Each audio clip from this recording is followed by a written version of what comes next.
Bueno, muy buenas tardes para todos, estimado tutor, compañeros y doctora Paola Andrea Culma Gómez, quien nos acompaña el día de hoy con el fin de realizar un avance en cuanto al contexto comunitario desde la perspectiva profesional de la doctora Paola.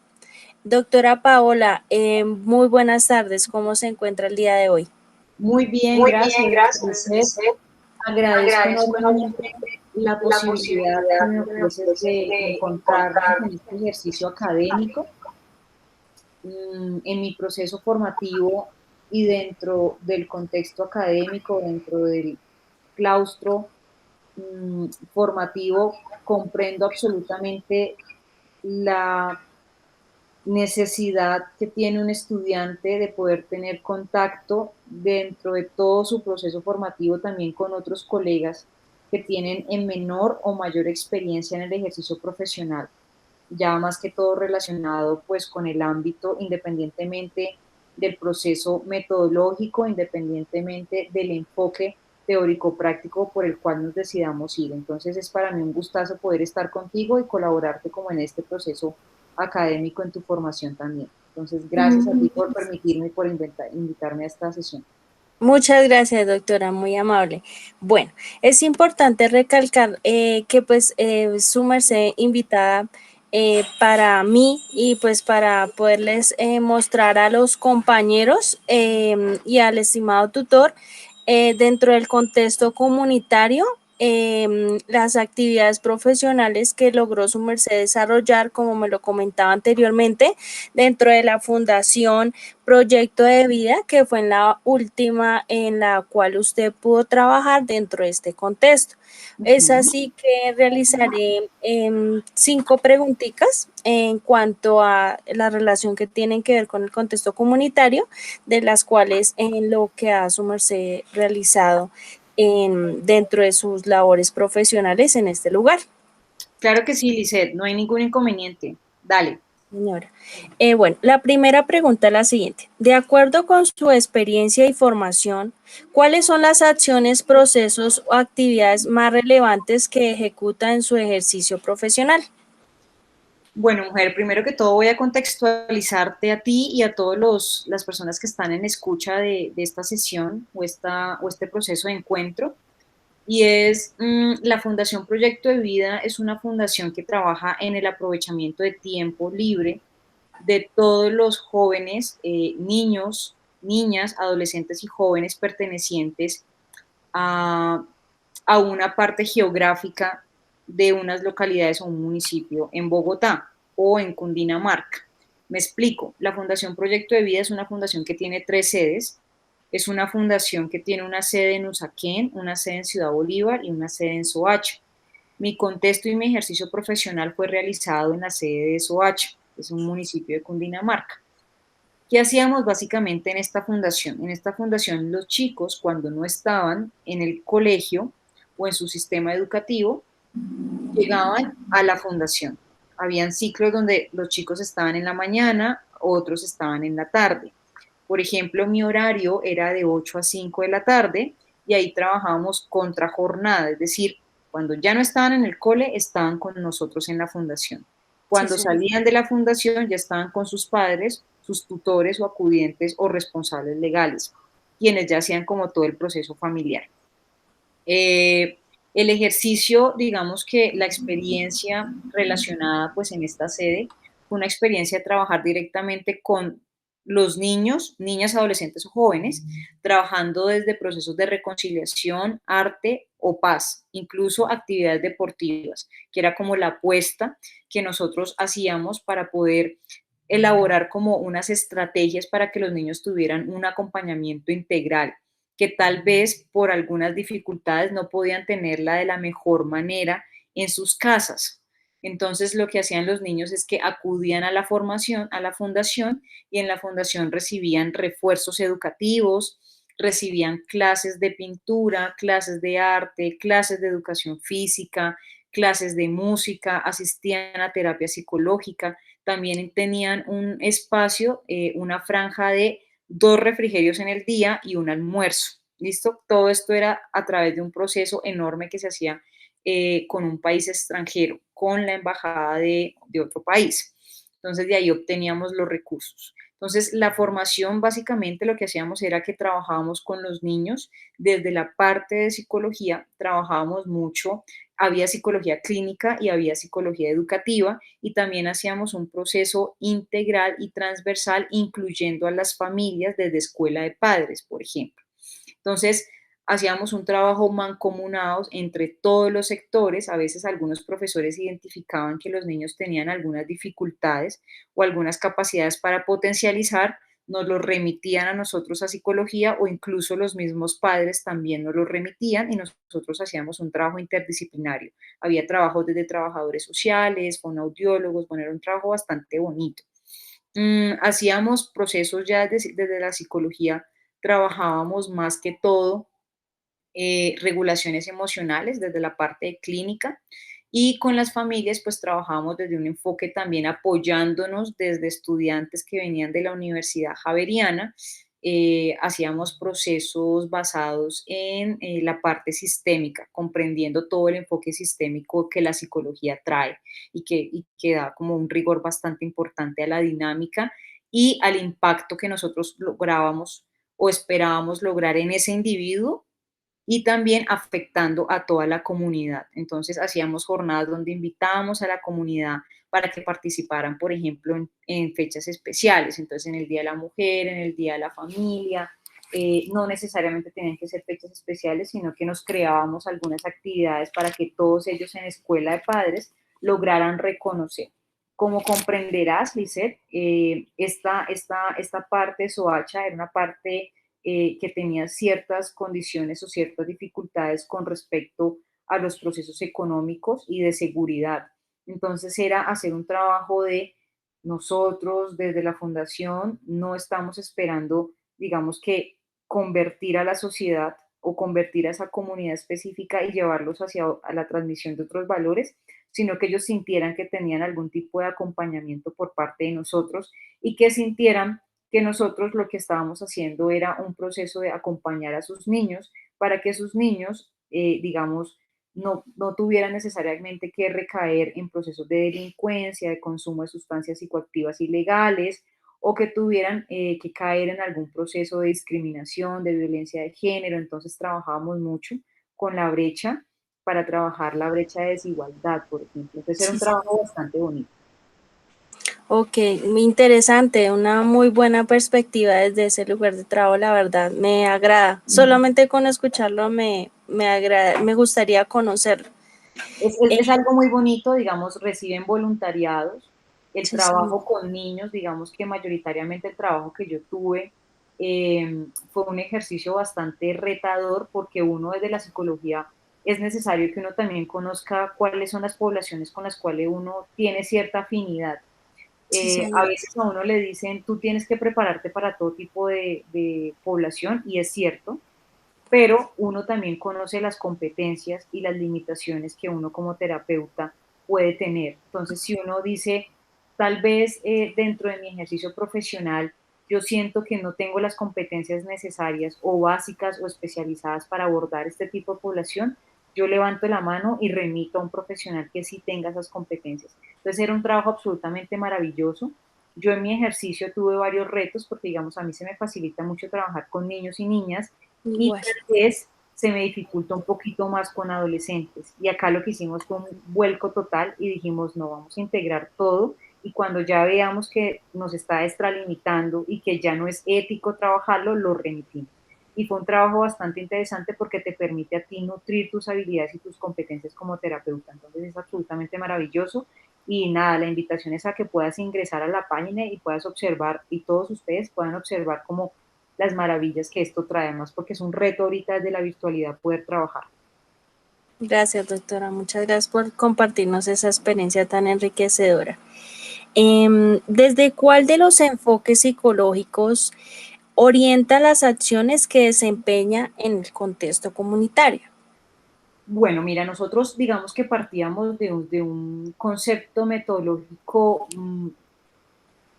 enlazado y arraigado desde el enfoque cognitivo-conductual, y mezclábamos un poquito también trayendo todas otras corrientes que eran necesarias. Por ejemplo, el enfoque sistémico fue un enfoque absolutamente necesario para poder trabajar las dinámicas familiares.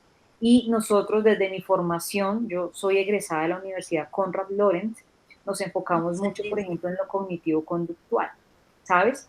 Pero es necesario cuando uno trabaja y uno crea un dinamismo con todos los enfoques. No se trata de hacer un mix de todo, pero se trata de comprender que dependiendo de una problemática específica hay unos enfoques que nos pueden funcionar de mayor medida o en menor medida y asimismo utilizarlos. Particularmente en estos niños, la solicitud más que todo de sus acudientes era trabajar mucha regulación emocional y trabajábamos, digamos que procesos terapéuticos basados desde las corrientes de tercera generación. Entonces podíamos trabajar un poco en mindfulness, podíamos trabajar un poco terapias de aceptación y compromiso, por ejemplo, que era muy necesario. Entonces era un trabajo bastante bonito, pero siento que, digamos que en grandes rasgos abordamos desde lo cognitivo-conductual. Muy bien, doctora. ¿Cuáles son las estrategias, herramientas o técnicas que logró su merced abordar y que le permitieron ser utilizadas con mayor regularidad en cuanto al ejercicio profesional que su merced desempeñaba para ese entonces? Listo, mira, no nos basábamos únicamente en la aplicación de pruebas.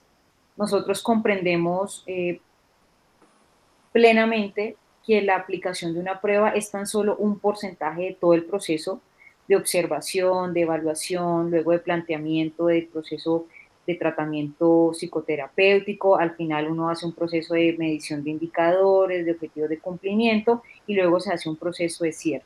Entonces, básicamente, nosotros utilizábamos una comunión de diversas estrategias. Nosotros hacíamos unos procesos de observación, incluso hacíamos observación oculta cuando nosotros asistíamos, por ejemplo, al momento del almuerzo. Cuando tú estás en el momento del almuerzo, estás en un salón grande y hay muchos niños almorzando, es un momento mágico de poder ingerir alimentos, tal vez alimentos con los cuales ellos no tienen la facilidad en sus hogares. Entonces, ahí en medio de esa fraternidad que se crea, nosotros también participábamos, ahí nos sentábamos, almorzábamos, ingeríamos nuestros Sí. refrigerios con ellos, y aquí había una cantidad de lenguaje oculto. Y este lenguaje oculto también nos permitía mucho conocer las dinámicas de grupo, las dinámicas individuales, nos permitía a nosotros observar cuál era la funcionalidad del comportamiento de los niños, porque sabemos que los niños, sabemos que el comportamiento también es guiado porque cumple una función en el contexto y para sí mismo.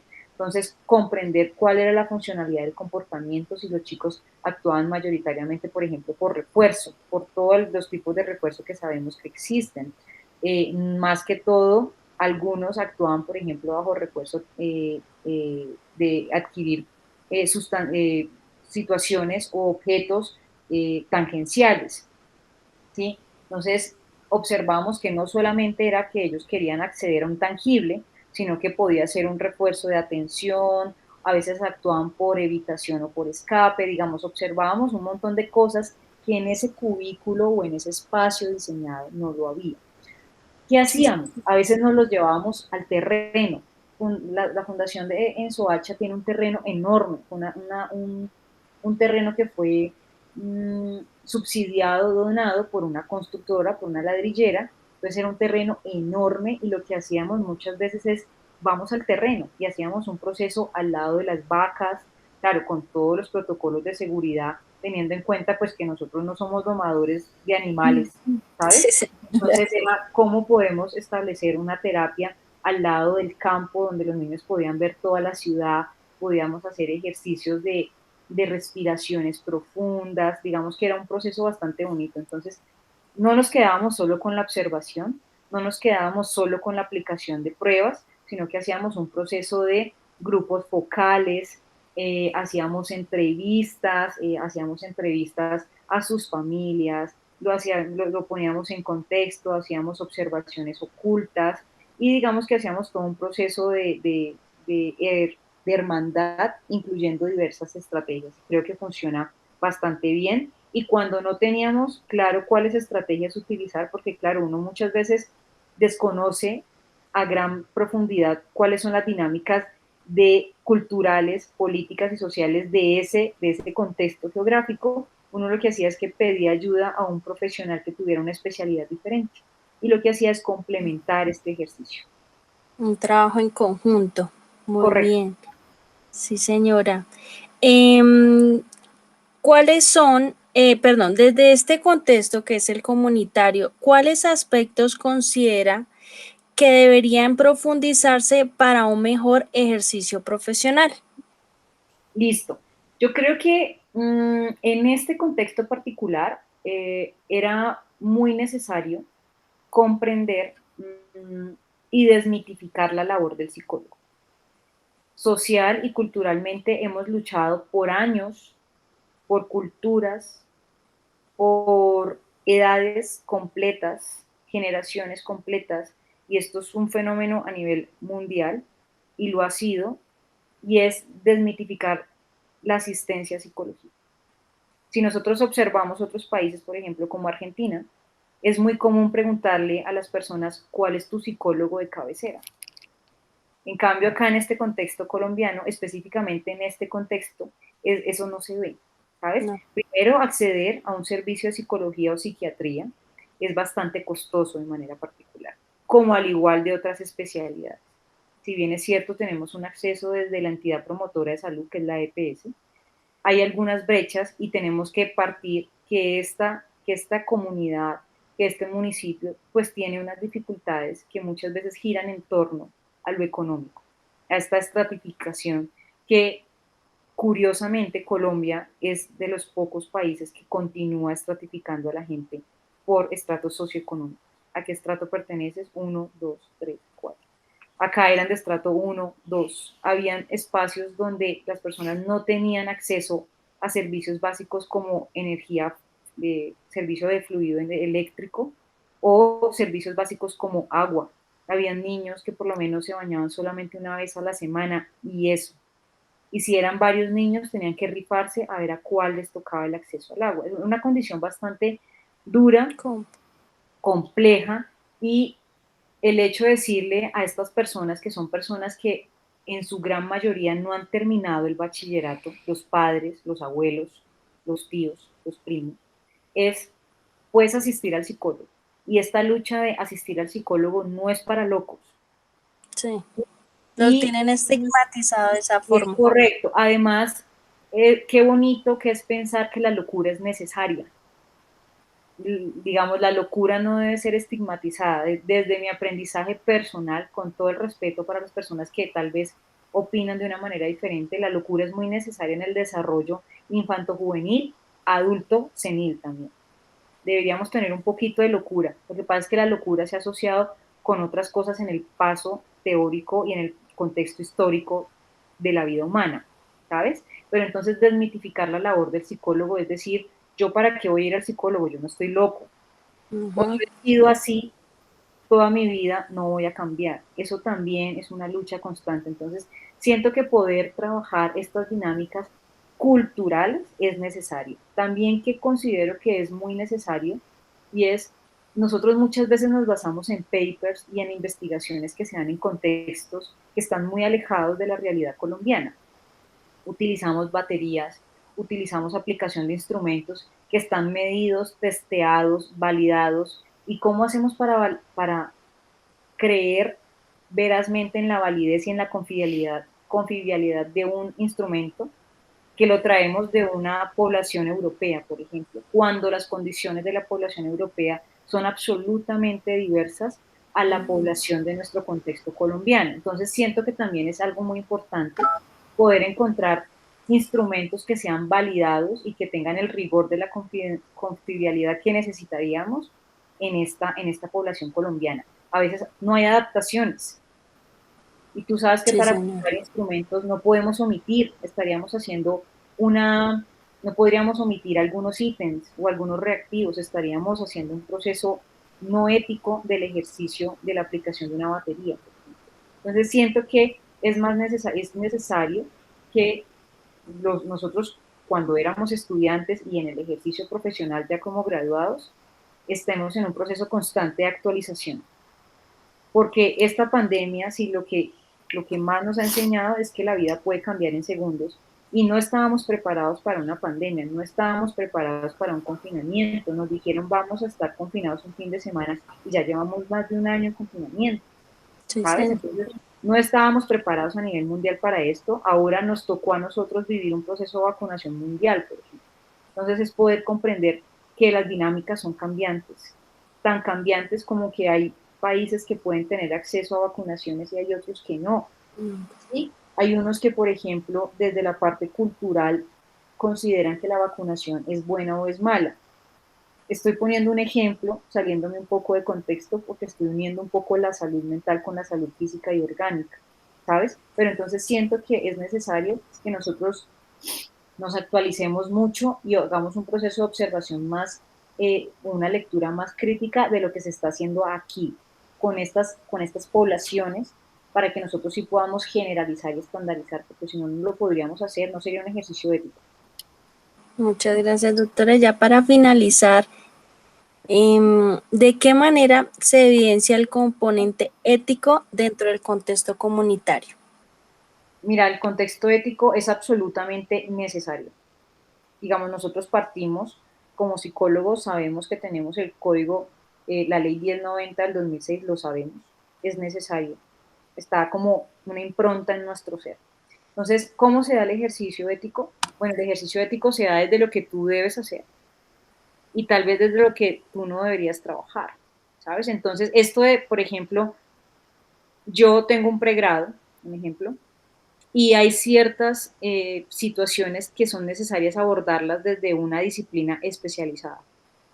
Comprender que nosotros no tenemos que saber de todo, que nosotros tenemos como terapeutas que levantar la mano y pedir ayuda cuando es necesario, es absolutamente ético. Es decir, esto rompe mi ejercicio profesional y mis competencias.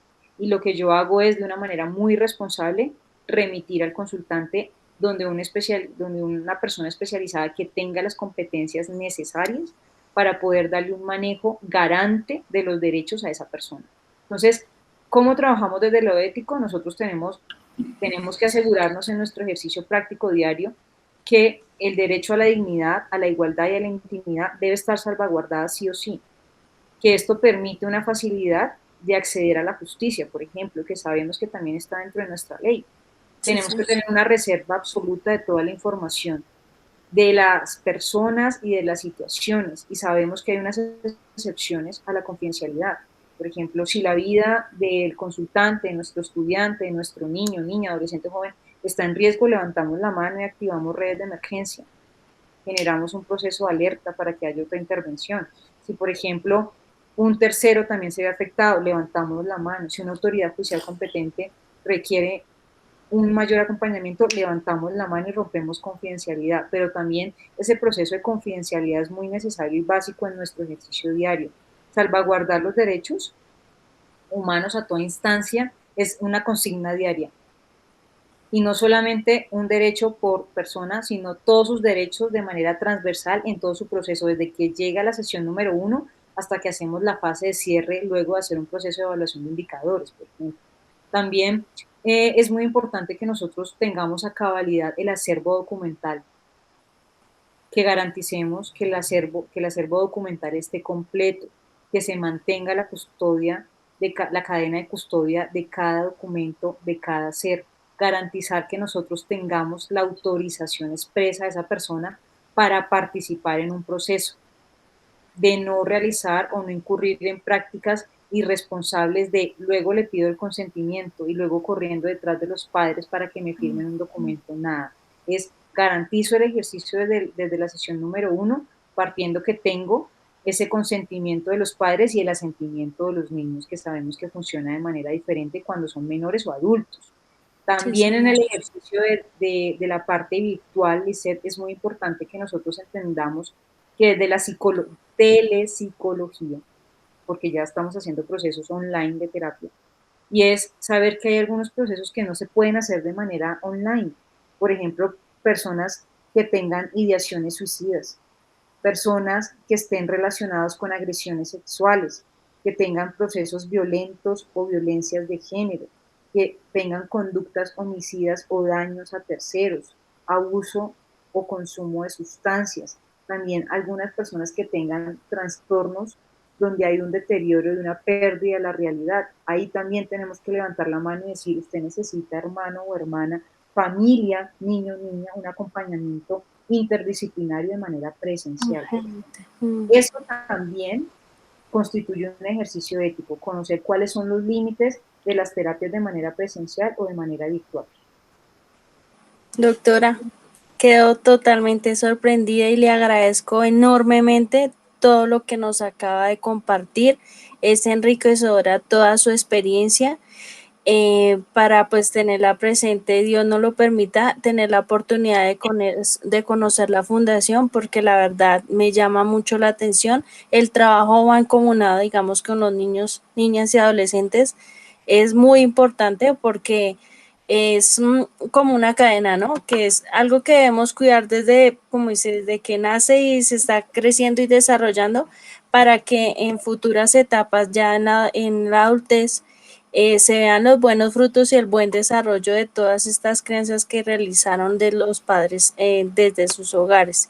Le agradezco mucho haber compartido con nosotros todo su trabajo profesional en esta fundación y le deseamos en nombre mío y de mis compañeros y del estimado tutor éxitos en su carrera profesional. Muchas gracias. Muchas gracias a ti, Lisette. Es importante también ya para despedirme que nosotros como psicólogos también sería importante que asistiéramos a consultas.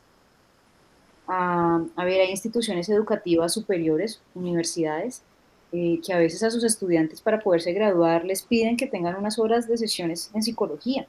Es decir, a veces nos preguntamos, ¿tú alguna vez has pasado por un psicólogo? No. Es importante.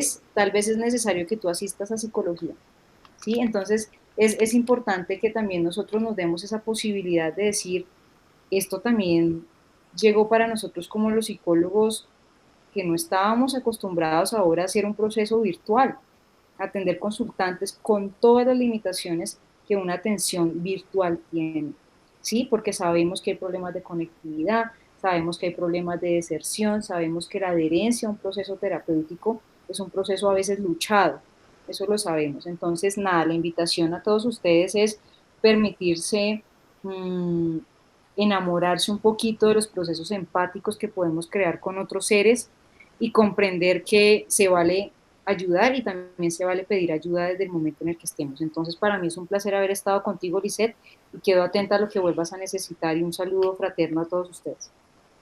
Muchísimas gracias, doctora, muy amable. Vale, a ti. Que pases una buena noche, Lisette. Bueno, sí, señor.